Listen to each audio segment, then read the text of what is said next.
Olá, queridos alunos e alunas, sejam todos bem-vindos à Escola de Teologia João Ribe Palharim. Eu sou o pastor Ademir Pereira, pastor e coordenador do curso aqui no estado do Rio Grande do Norte, e eu estou aqui hoje para trazer para você a nossa segunda aula da disciplina Angelologia. Estamos no módulo 2 do nível Master.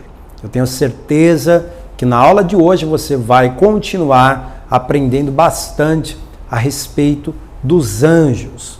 Na aula de hoje nós vamos tratar sobre a organização e o serviço dos anjos. Como eles se organizam, a sua hierarquia e o trabalho que eles executam. Antes de qualquer coisa, eu quero que você que ainda não é inscrito no canal, se inscreva agora. Clique no gostei e isso fortalece bastante o nosso trabalho aqui pelo YouTube. Mas vamos fazer uma oração? Vamos pedir para que o Espírito Santo, que inspirou os escritores da Bíblia, ele venha nos inspirar também para que possamos entender e aprender com a palavra de Deus. Senhor nosso Deus e nosso Pai, muito obrigado por esta pessoa que está assistindo agora e acompanhando esse curso à distância. Eu oro em nome de Jesus para que o mesmo Espírito Santo, que inspirou os escritores, profetas, para escrever o livro sagrado, que esse mesmo Espírito Santo venha agora nos inspirar para entender a Tua palavra e aquilo que está escrito. Pai Santo, abençoe cada aluno e aluna para que cresça no conhecimento do Senhor e da Tua palavra, em nome de Jesus. Amém. Muito bem, eu quero que você, aí onde está, pegue nas suas mãos agora a Bíblia Sagrada, a Palavra de Deus. E você também vai precisar do material em anexo aí da nossa apostila. Então, se você não tem essa apostila, você vai mandar uma mensagem para o nosso WhatsApp, que está aí na sua tela, e você vai receber o PDF desta aula, que é a aula que eu vou ler aqui e que vou me orientar por meio dela. Então, é muito importante que você tenha a apostila, porque assim você vai poder acompanhar o que eu estou lendo e todas as referências. Esse é um assunto que tem muita leitura da palavra, muita referência mesmo. Então, para você não se perder, é importante que você me acompanhe aqui pelo vídeo e também com o seu material na mão. Para começar a aula de hoje, eu quero ler Lucas capítulo 4, verso 10, que fala da experiência de Jesus no deserto. E está escrito aqui, ó, Lucas 4, verso 10. Porque está escrito: mandará aos seus anjos acerca de ti que te guardem. Veja o que a palavra diz. Deus vai dar ordem aos anjos para que guardem os seus servos. Lendo na apostila agora. Todos os anjos eram originalmente santos, ou seja, foram criados puros e, como vemos na história da humanidade, passaram por um período de prova. Ao final deste período, uns continuaram no primeiro estado, outros não. E assim temos os anjos bons e os anjos maus. É uma história que você já conhece bem. Isaías 14 descreve isso, Ezequiel 28 descreve isso. Antes de Deus criar o homem, Deus já havia criado os anjos. Todos os seres espirituais já haviam sido criados. Porém, houve uma rebelião no céu. E nessa rebelião, um querubim, chamado Lúcifer, liderou esta rebelião e conseguiu corromper a terça parte dos anjos de Deus. Então, do montante de anjos que Deus havia criado, a terça parte se corrompeu e seguiu Lúcifer. E Deus, obviamente, derrotou. Houve uma batalha no céu e Deus derrotou esses anjos rebeldes. E esses anjos rebeldes foram lançados sobre a terra. Então, é por isso que nós temos os anjos bons e os anjos maus. Esse período de prova foi justamente esta rebelião no céu. Vamos falar aqui sobre os anjos de Deus. Os anjos de Deus são seres espirituais poderosos, organizados em diferentes hierarquias. Há, por exemplo, arcanjos, querubins, serafins, tronos, dominações, principados e potestades. O texto lá de Colossenses 1,16 explica a respeito disso. Vamos ver? Carta de Paulo aos Colossenses, capítulo 1, verso 16.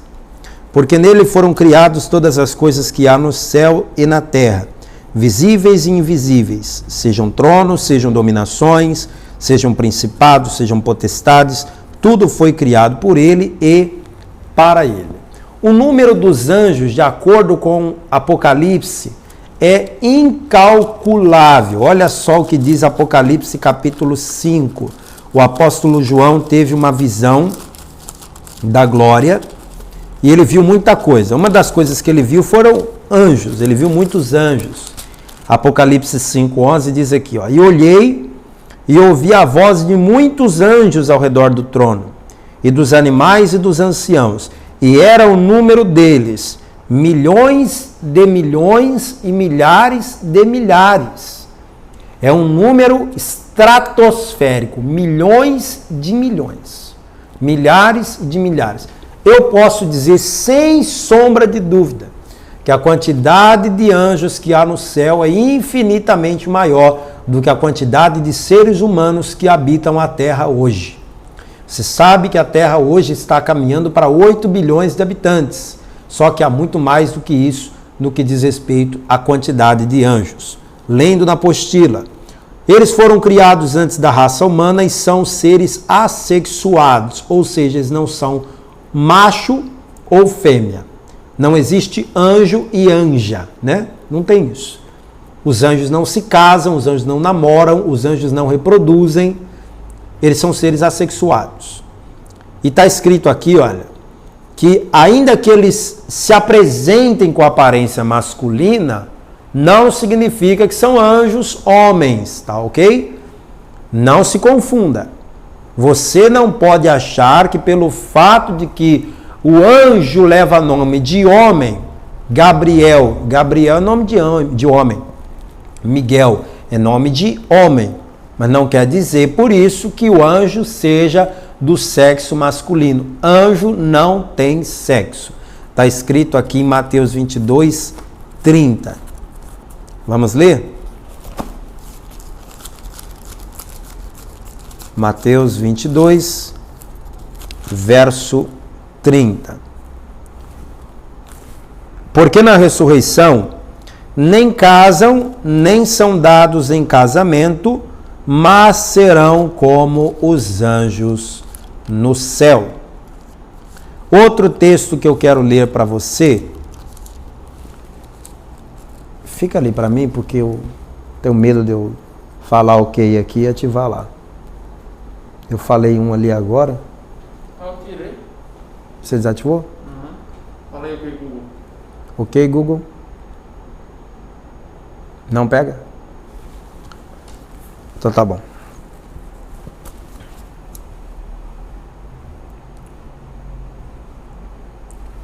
Outro texto que fala dessa questão do sexo dos anjos está aqui em Marcos 12.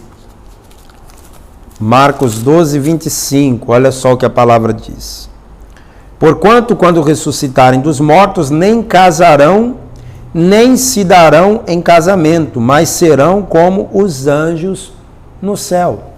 Então, às vezes a pessoa tem esse pensamento, né? Ah, mas eu vou morar no céu. A minha mulher também vai. Então, quer dizer que se eu vou para o céu e ela também vai, então nós vamos ser casados no céu, né?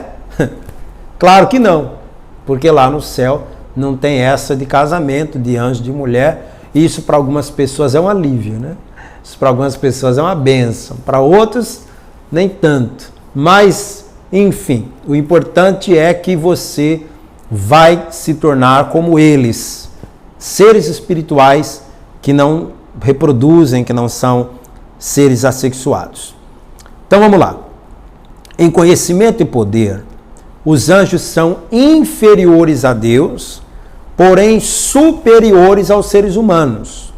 Em conhecimento e poder, ou seja, o anjo sabe menos que Deus e mais que nós. O anjo tem menos poder do que Deus e mais poder do que nós. A gente tem um versículo aqui que comprova isso. Salmo 8, verso 5. Vamos lá. Abra a Bíblia aí. Salmo de número 8, verso 5. Diz assim: contudo, pouco menor o fizeste do que os anjos, e de glória o coroaste. O versículo está falando dos homens. Deus fez o homem pouco menor do que os anjos. E no Novo Testamento, em Hebreus 2,7, também temos uma citação desse mesmo versículo. Hebreus 2,7. Tu o fizeste um pouco menor do que os anjos, de glória e de honra o coroaste, e o constituísse sobre as obras das tuas mãos. Agora, voltando à apostila. Os anjos comunicam aos homens, da parte de Deus, ordens, promessas, avisos e repreensões. É como se os anjos forem usados como mensageiros de Deus para a humanidade. Deus tem que dar um aviso, Deus tem que fazer uma promessa, Deus tem que fazer uma repreensão. Deus manda quem? Um anjo. Há vários textos na palavra que falam sobre isso. Olha, por exemplo, quando Deus quis avisar sobre a destruição de Sodoma e Gomorra, o que ele fez? Mandou um anjo. Vamos lá em Gênesis 19. Gênesis 19, verso 15. E ao amanhecer os anjos apertaram com Ló, dizendo: levanta-te, toma tua mulher e tuas duas filhas que aqui estão, para que não pereças na injustiça desta cidade. Está aí.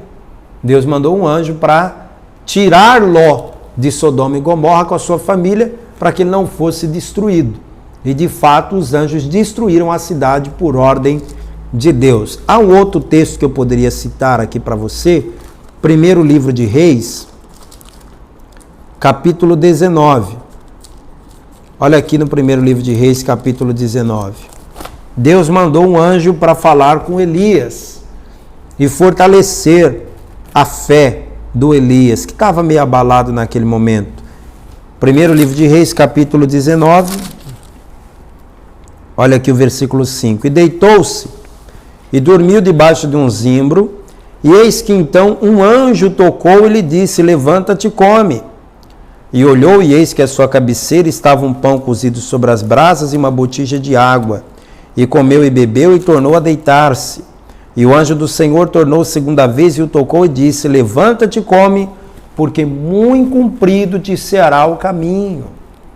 Então Deus manda anjos com vários propósitos, para dar ordens, para trazer promessas, para dar avisos, para trazer repreensões. O anjo é um mensageiro de Deus. Por isso que eles são chamados de espíritos ministradores, de acordo com aos Hebreus, capítulo 1, verso 14, está lá que eles são espíritos ministradores enviados por Deus para servir os que hão de herdar a salvação. Então os anjos são isso, enviados por Deus para servir, proteger aqueles que serão salvos. E no final da vida, os anjos ainda são usados para trazer a pessoa até a presença de Deus, do túmulo até a presença de Deus. E nós temos, por exemplo, como base disso, Lucas capítulo 16.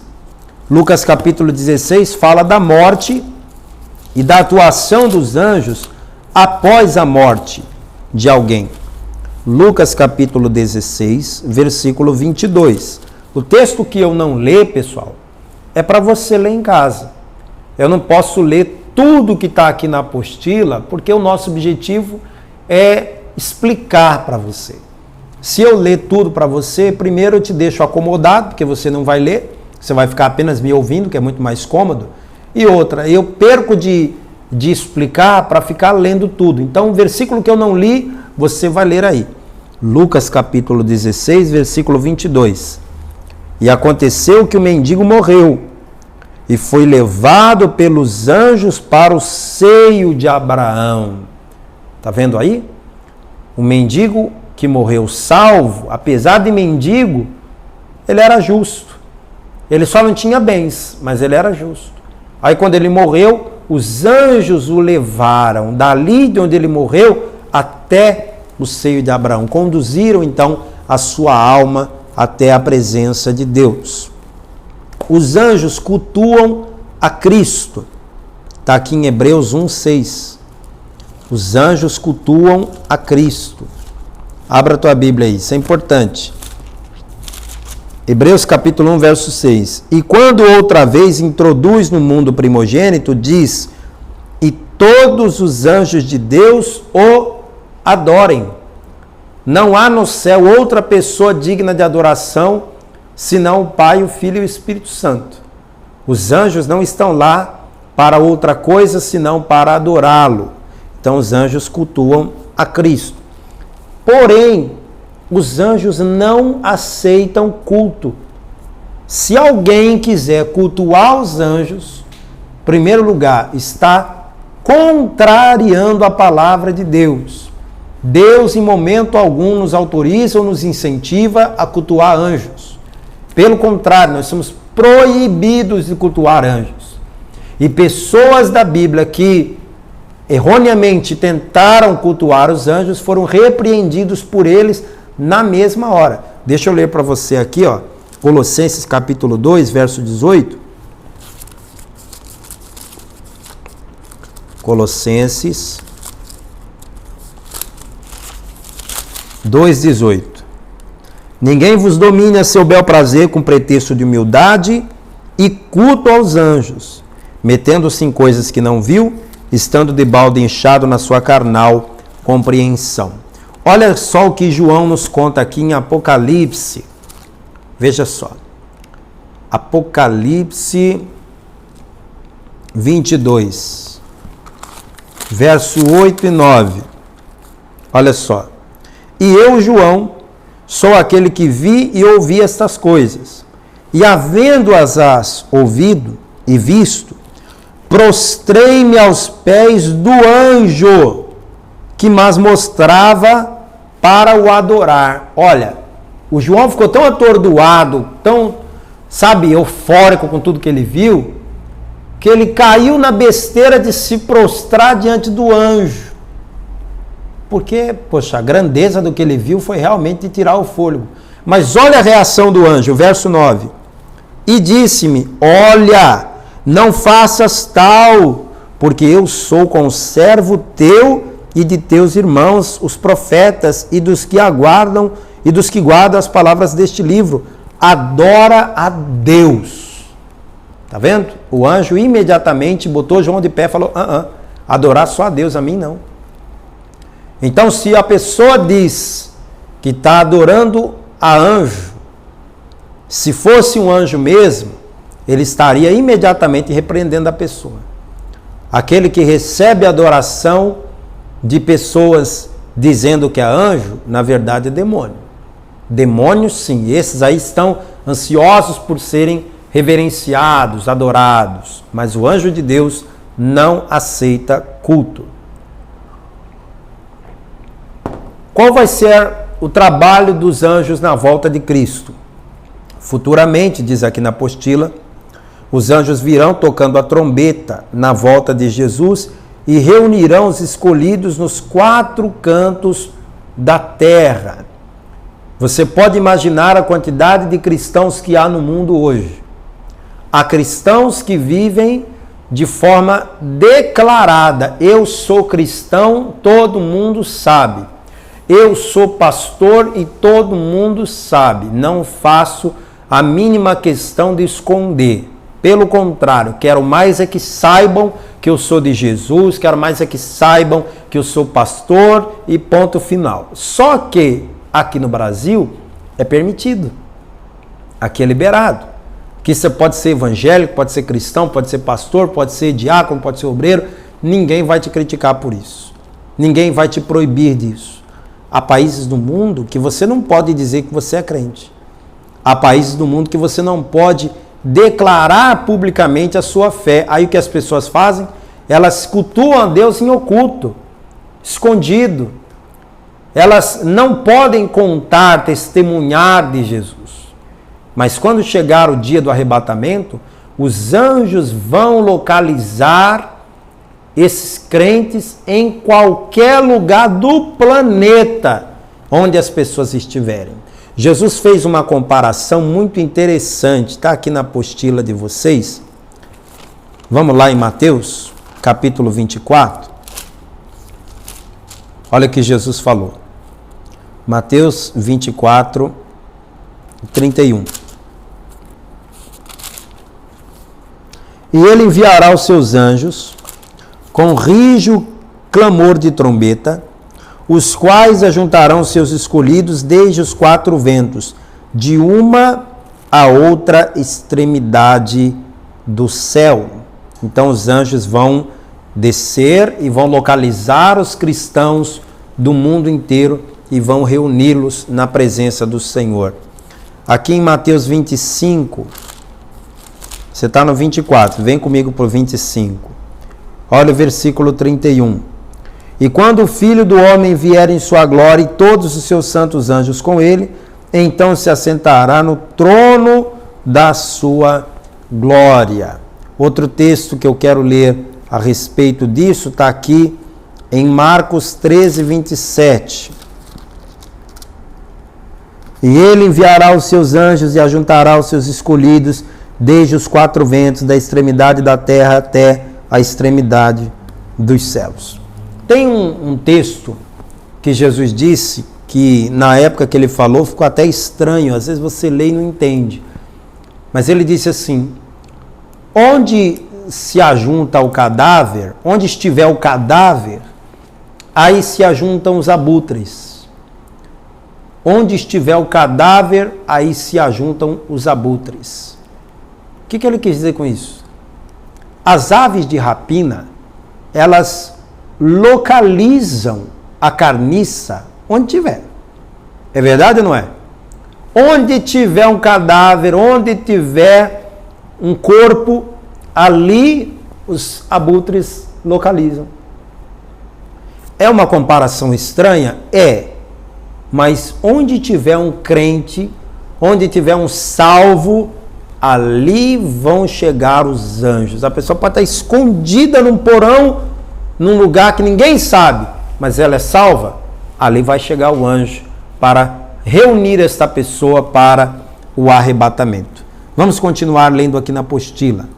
Também será dos anjos a tarefa de lançar os ímpios no lago de fogo e enxofre. Mateus 13, 41, 42, fala que os anjos vão pegar a pessoa pelo braço e jogar no lago de fogo. Mandará o Filho do Homem os seus anjos e eles colherão do seu reino tudo que causar escândalo e os que cometem iniquidade e lançá-los-ão na fornalha de fogo, ali haverá pranto e ranger de dentes. Vamos falar sobre a hierarquia dos anjos bons.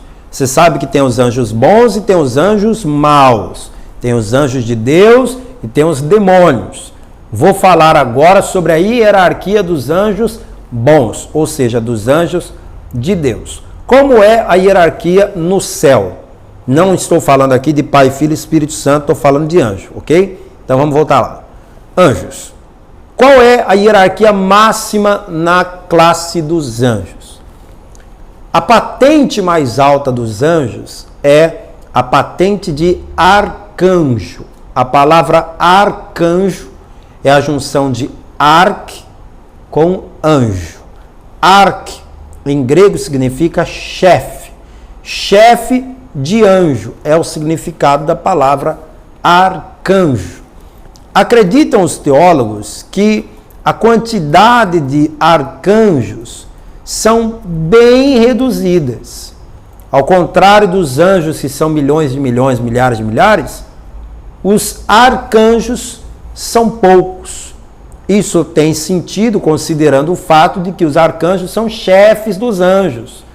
E é lógico que numa tribo indígena você tem muitos índios e poucos caciques. No céu, partindo desse pressuposto, é de se imaginar que tenha muitos anjos e poucos arcanjos, poucos líderes, poucos chefes. A Bíblia fala de 2 arcanjos, fala do arcanjo Miguel e fala do arcanjo Gabriel. Vamos ver aqui, ó.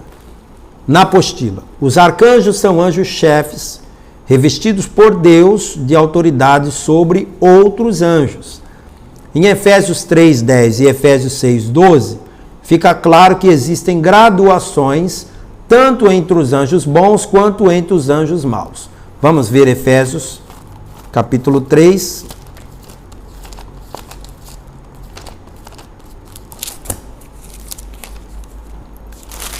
Verso 10. Para que agora pela igreja a multiforme sabedoria de Deus seja conhecida dos principados e potestades nos céus. Capítulo 6, verso 12. Porque não temos que lutar contra carne e sangue, mas sim contra os principados, potestades, contra os príncipes das trevas deste século, contra as hostes espirituais da maldade nos lugares celestiais. Então fica claro aí que há níveis de patente, principado, potestade, príncipe das trevas, hostes espirituais, tanto do lado bom quanto do lado ruim, tanto do lado do bem como do lado do mal, tanto do lado da luz como das trevas. Os anjos maus são liderados por Satanás e os anjos eleitos pelo arcanjo Miguel.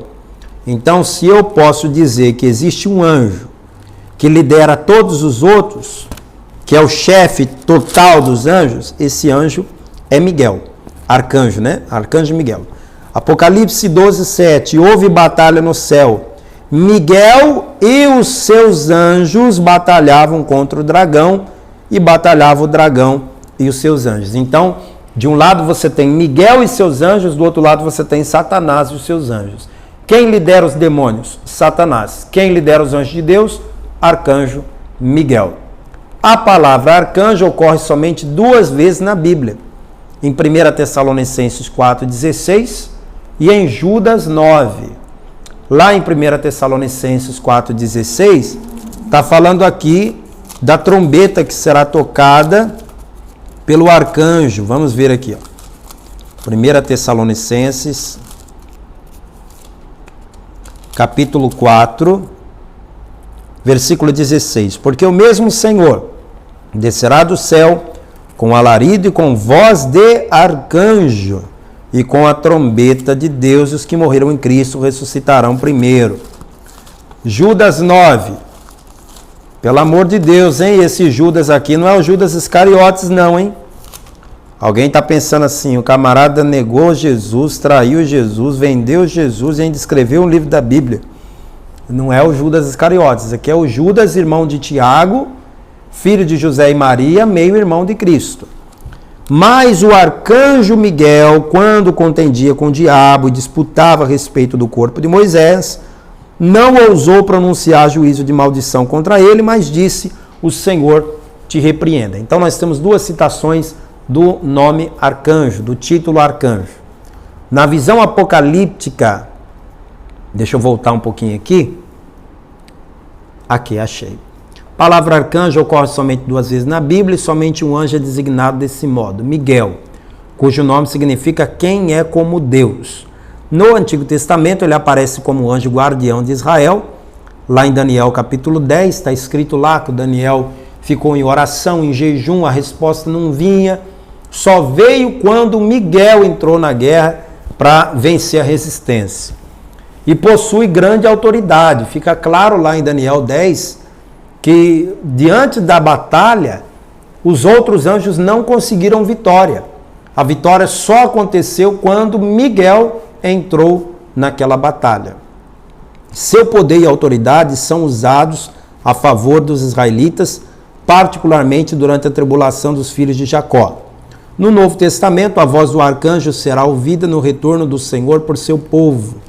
Na visão apocalíptica de João, Miguel é visto como líder dos exércitos dos anjos do céu, que se posta contra Satanás e sua hoste de anjos maus. Como resultado desse conflito, Satanás é lançado fora do céu. Então, esse é o termo arcanjo. Arcanjo refere-se especificamente a Miguel, chefe de anjo. Querubim. Quem são os querubins? São anjos de elevada graduação, chamados também de querubins da glória. Sobre a arca, os querubins da glória faziam sombra no propiciatório. Você já deve ter visto uma arca da aliança, uma réplica dela com os querubins. Eu tenho uma aqui, ó, deixa eu pegar para mostrar.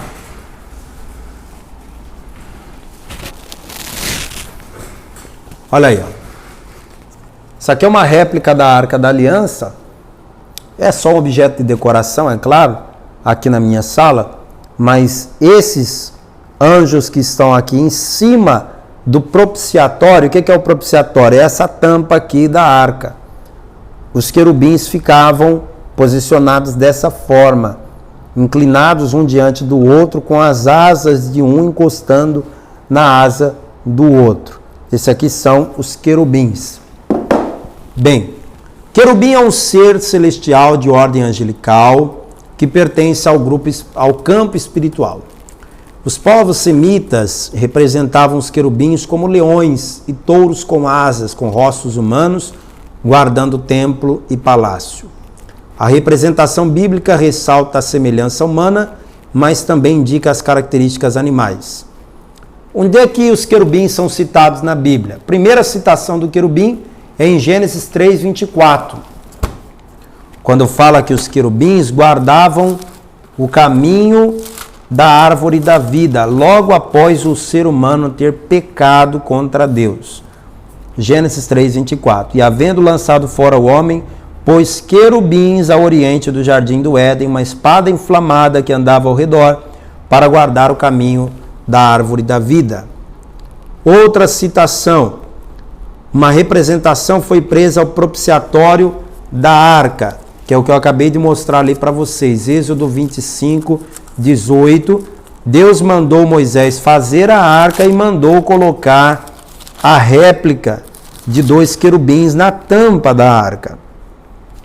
Farás também 2 querubins de ouro batidos farás nas 2 extremidades do propiciatório. Propiciatório é a tampa da arca.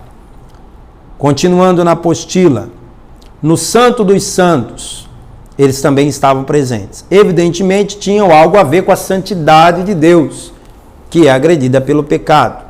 Ezequiel os identificou como os animais que ele viu junto ao rio Quebar, na visão dele. Muitos identificam as criaturas do livro do Apocalipse com o querubim.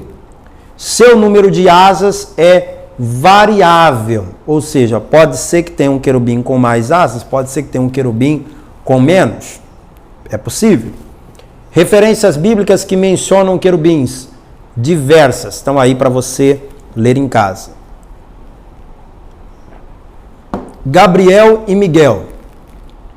Diferente de todos os outros anjos, esses dois são mencionados nominalmente, ou seja, a Bíblia dá o nome. Então, atenção, a Bíblia não dá o nome de anjo Rafael, não tem esse nome na Bíblia. Se você conhece anjo por nome de Rafael, essa é uma citação de um livro apócrifo que só tem na Bíblia católica.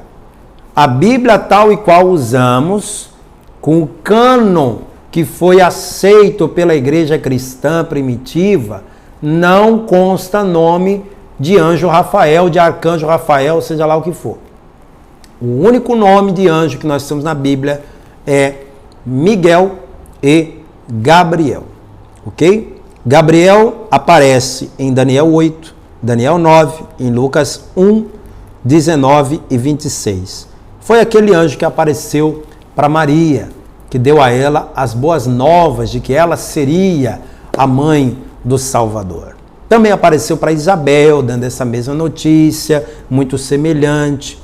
A grande maioria dos comentadores o considera como um anjo criado, mas alguns negam de que o nome Gabriel seja um nome próprio, vendo-o como um substantivo comum, com o sentido de homem de Deus, um sinônimo de anjo.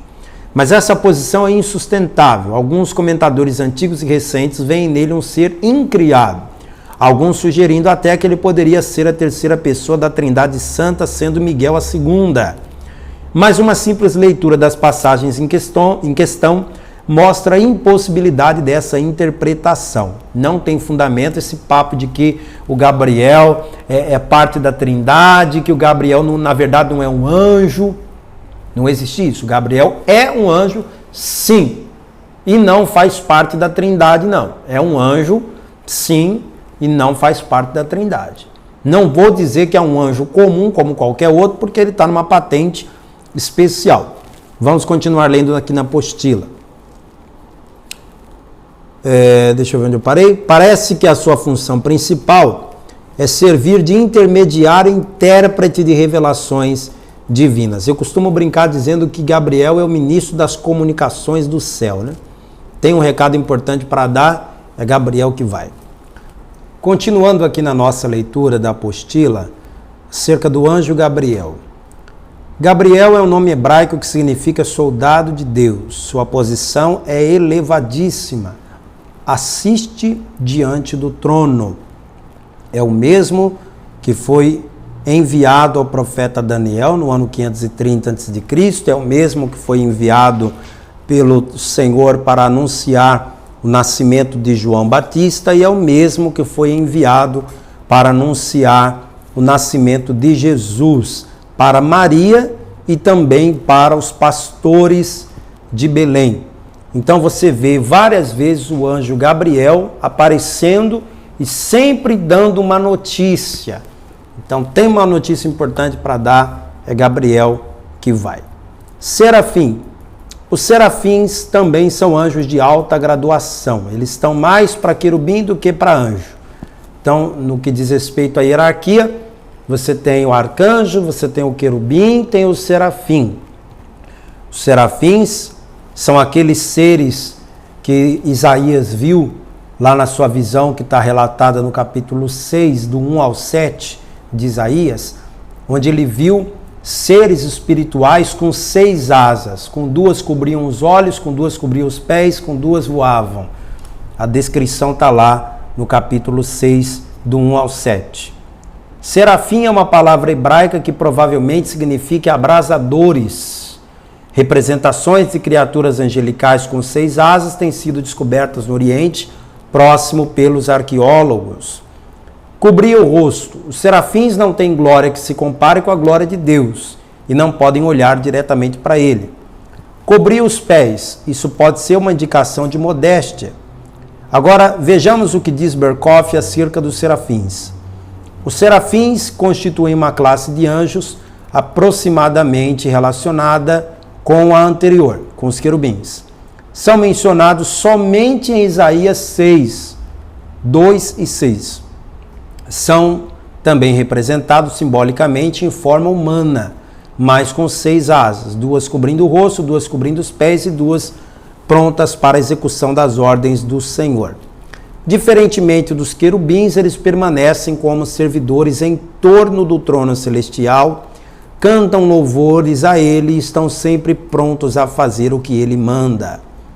Enquanto os querubins são os anjos poderosos, os serafins podem ser considerados os nobres entre os anjos. Ao passo que eles defendem a santidade de Deus, estes atendem ao propósito da reconciliação e assim preparam os homens para aproximar-se apropriadamente de Deus. Agora, deixou a classe de arcanjo, querubim e serafim, quem sobra? Os anjos.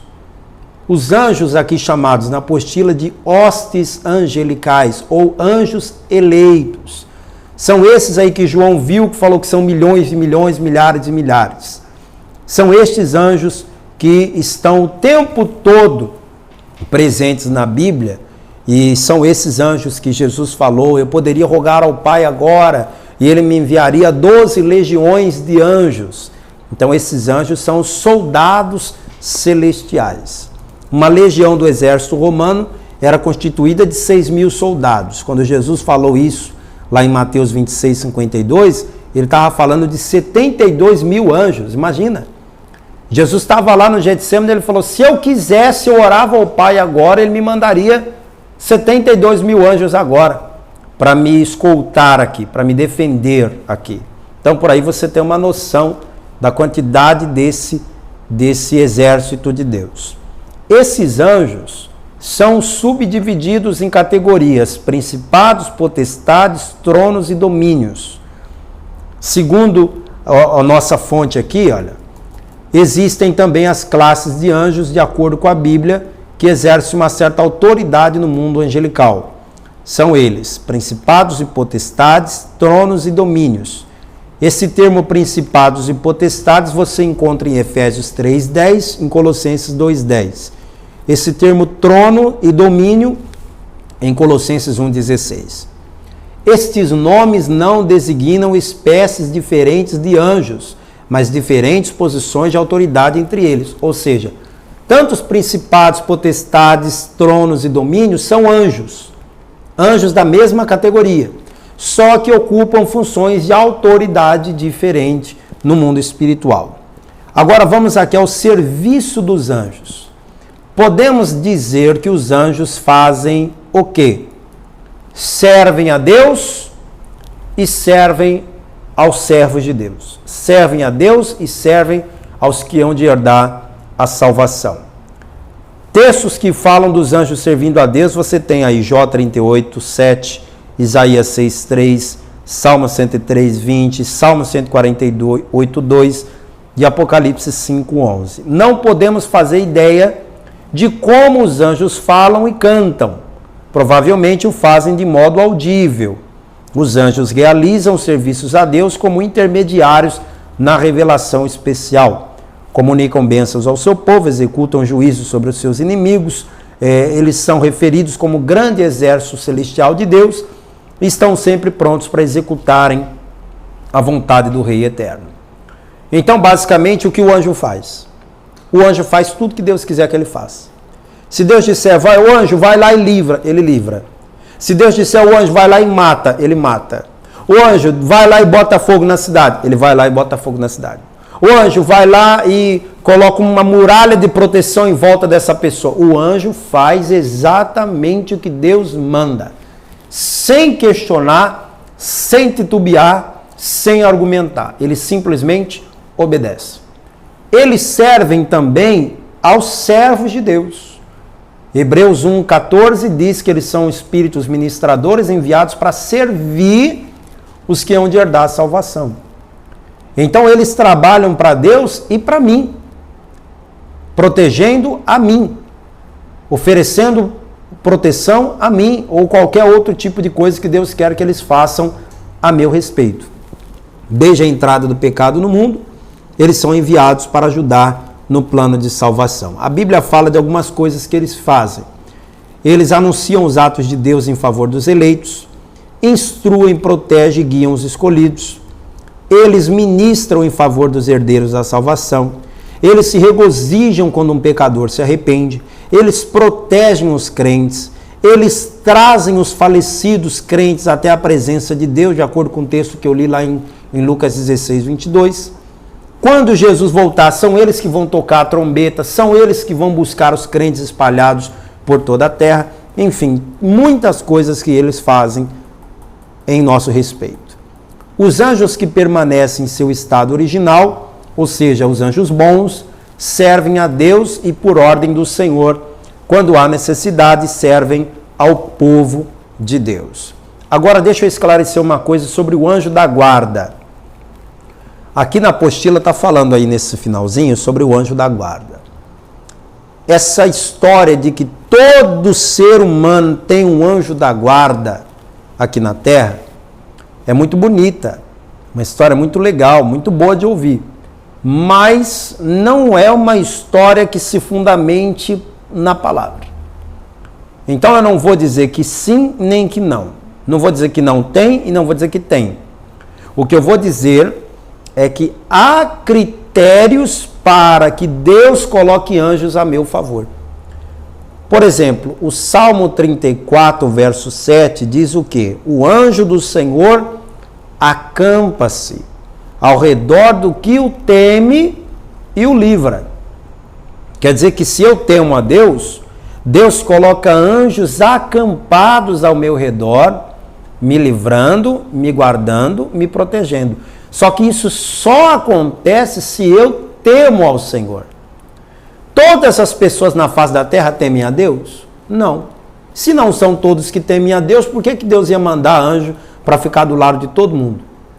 Aquela pessoa está lá roubando, furtando, adulterando, prostituindo, e Deus vai mandar um anjo para ficar lá do lado dela, dando cobertura para ela pecar. Faz sentido? Não faz. Então, quem é que tem anjo acampado ao seu redor?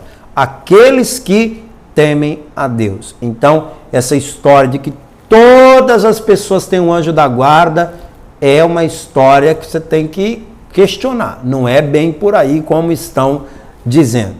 Agora, aquele que serve a Deus, está escrito no Salmo 91, verso 11.